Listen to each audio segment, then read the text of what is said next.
সুপ্রিয় দর্শক মন্ডলী, ভেস্তে গেল যুদ্ধবিরতি, নতুন করে আবার যুদ্ধ শুরু। হরমুজস্ফুরণিতে চলছে যুক্তরাষ্ট্র এবং ইরান পাল্টাপাল্টি হামলা। জানিয়ে দেব আমাদের হাতে থাকা সর্বশেষ আন্তর্জাতিক আপডেট বাংলা সংবাদ। শুরুতেই থাকছে সংবাদ শিরোনাম, এরপরে জানাবো বিস্তারিত। পাকিস্তানের সেনা ক্যাম্পে তুমুল গোলাগুলি, নিহত 13। আরো জানিয়ে দিব, শি জিনপিং ঠিকই বলেছেন আমেরিকা ধ্বংসের পথে ডোনাল্ড ট্রাম্প। ইরানের ভয়ে নেতানিয়াহু সফর অস্বীকার করেছে যুক্তরাষ্ট্র, আরব আমিরাত, ইসরায়েলের গণমাধ্যম। পশ্চিমা দেশগুলো মিথ্যা শ্রেষ্ঠত্বের দম্ভ গুড়িয়ে দিয়েছে ইরান।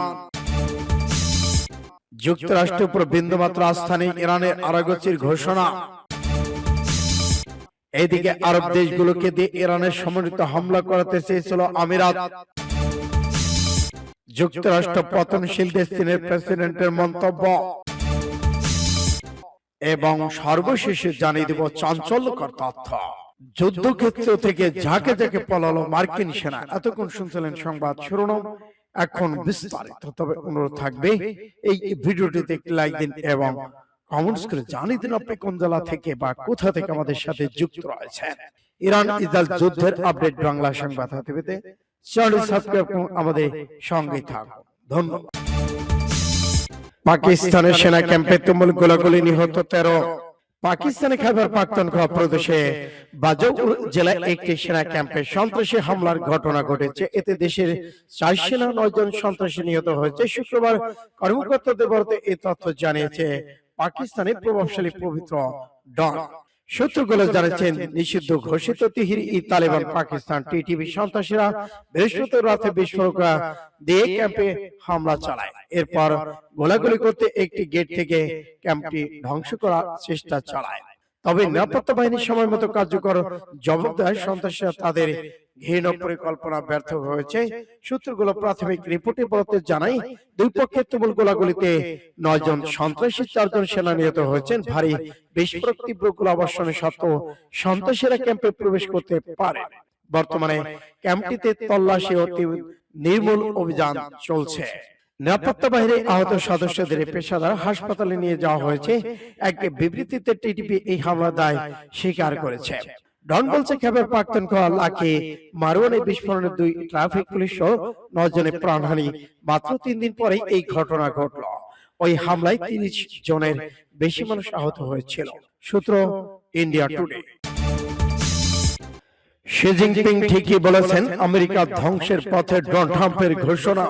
ডোনাল্ড ট্রাম্প তার social media platform truth social একে পোস্টে লিখেছেন, চীনের প্রেসিডেন্ট সেই বক্তব্যের সাথে তিনি একমত যেখানে তিনি আমেরিকাকে একটি পতনশীল দেশ হিসেবে অভিহিত করেছেন।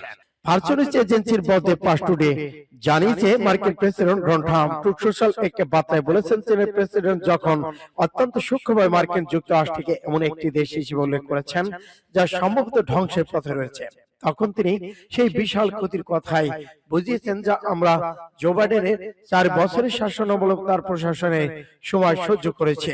এবং এই ক্ষেত্রে শি জিনপিং সম্পূর্ণ সঠিক ছিলেন। ট্রাম্প হোয়াইট হাউসে একে পরবর্তী 16 মাসের উপস্থিতি অত্যন্ত উজ্জ্বল বলে বর্ণনা করেছেন।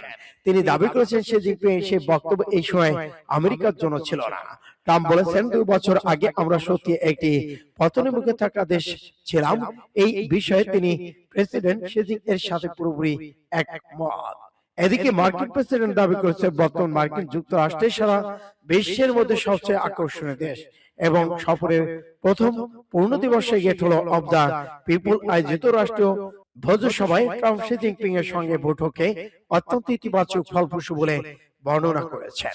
তিনি বলেছেন, দিন দিন 2 দেশের প্রতিনিধির মধ্যে গুরুত্বপূর্ণ আলোচনা চলছে যা উভয় দেশের জন্য খুবই কল্যাণকর হবে। ইরানের ভয়ে নেতানিয়াহু সফর সঙ্গে অস্বীকার করেছে সংযুক্ত আরব আমিরাত, ইসরায়েলি গণমাধ্যম। ইসরায়েলি গণমাধ্যম জানিয়েছে সংযুক্ত আরব আমিরাত ইরানের ভয়ে নেতানিয়াহু আরব দেশটি সফরের বিষয়টি অস্বীকার করেছেন।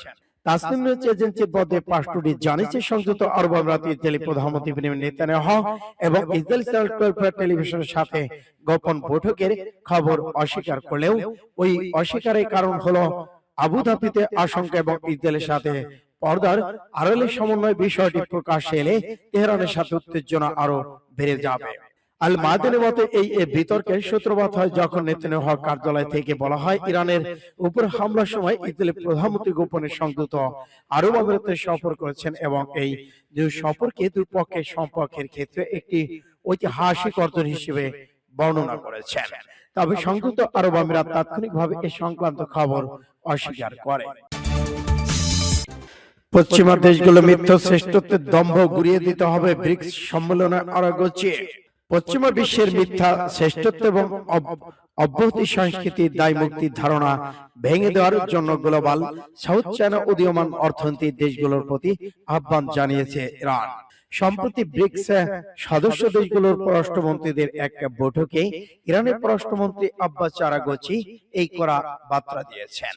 পাঁচটুডে জানিয়েছে তেহরানের পক্ষ থেকে যুক্তরাষ্ট্র ইসরায়েলের বিরুদ্ধে আন্তর্জাতিক আইন লঙ্ঘনের অভিযোগ তুলে ব্রিক্স সদস্য দেশগুলোকে তীব্র নিন্দা জানানোর অনুরোধ করা হয়েছে।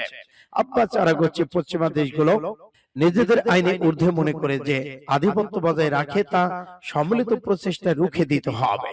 ইরানের পররাষ্ট্রমন্ত্রী আরো বলেছেন, ভয়াবহ সহিংসতার মুখে ইরানের জনগণ গর্বের সাথে নিজেদের অবস্থান অনড় রয়েছেন। আমরা কি আমাদের স্বাধীনতার আদর্শ থেকে বিচ্যুত হয়েছে? আমরা কি সাম্রাজ্যবাদী শক্তি ইচ্ছা বা খেয়ালের কাছে নত স্বীকার করেছে? উত্তর অত্যন্ত পরিষ্কার, আমরা তা করিনি, কখনো করব না। তিনি জোর দিয়ে বলেছেন, ইরানের এই লড়াই কেবল নিজেদের জন্য নয়, বরং একটি নতুন বিশ্ব ব্যবস্থা। সূত্র ফাস্ট টুডে MRH। যুক্তরাষ্ট্রের উপর বিন্দুমাত্র আস্থা নেই ইরানের আরাগচি। ভারতের নয়াদিল্লিতে অনুষ্ঠিত ব্রিক্সের পররাষ্ট্রমন্ত্রী পর্যায়ের বৈঠকে যোগ দিয়ে ইরানের পররাষ্ট্রমন্ত্রী আব্বাস আরাগচি যুক্তরাষ্ট্রের সঙ্গে তাদের বর্তমান সম্পর্কের টানাপোড়েন ও ভবিষ্যৎ কূটনীতি নিয়ে বিস্তারিত বক্তব্য রেখেছেন।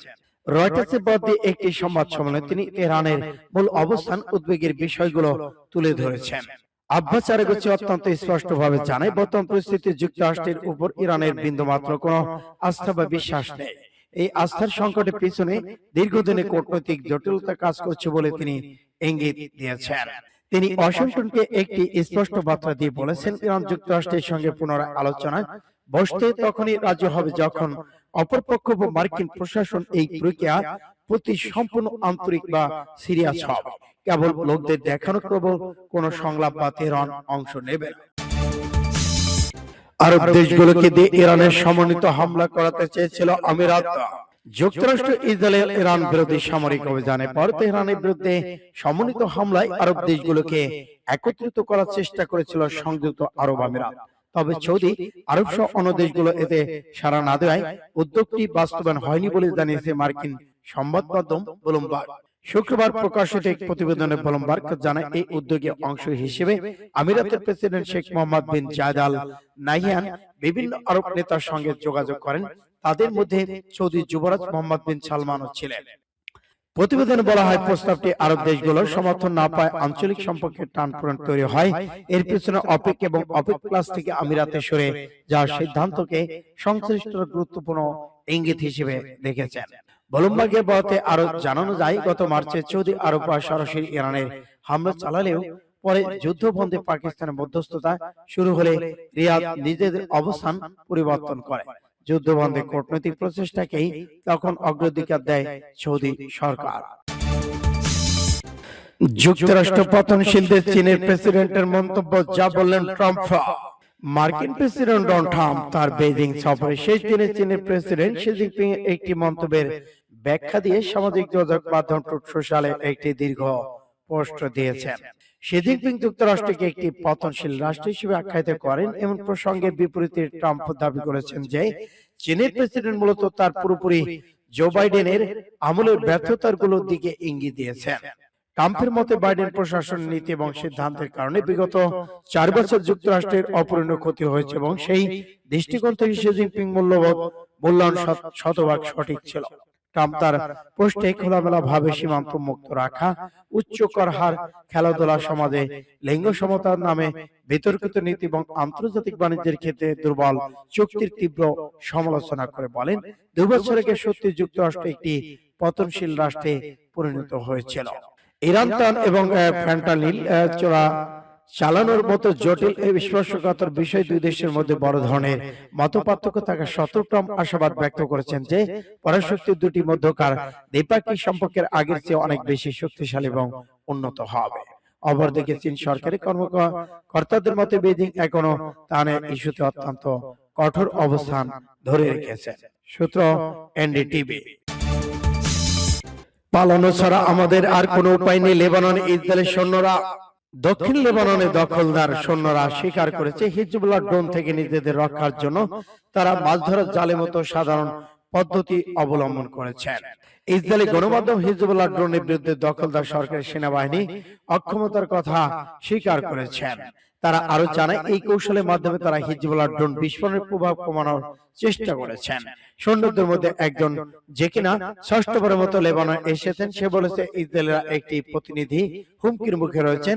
আশ্রয় কেন্দ্রে পালিয়ে যাওয়া ছাড়া এই ড্রোনগুলো মোকাবেলা করা তাদের পক্ষে কোনো উপায় নেই। এই দখলদার সৈন্য আরো বলেছেন দিনে বেশ কয়েকবার হিজবুল্লাহ ড্রোন হামলার সাইরেন বাজে এবং হিজবুল্লাহ নতুন ড্রোনগুলো শব্দ শোনা যায় না, প্রতিহত করা সম্ভব নয়। এই ড্রোনগুলোর বিরুদ্ধে প্রযুক্তিগত সমাধান খুঁজে পাওয়ার দাবি করা সত্ত্বেও কোনো উন্নত ব্যবস্থা কার্যকর প্রতিরোধ এখনো নেই। সূত্র ফাস্ট টুডে এমআরএ।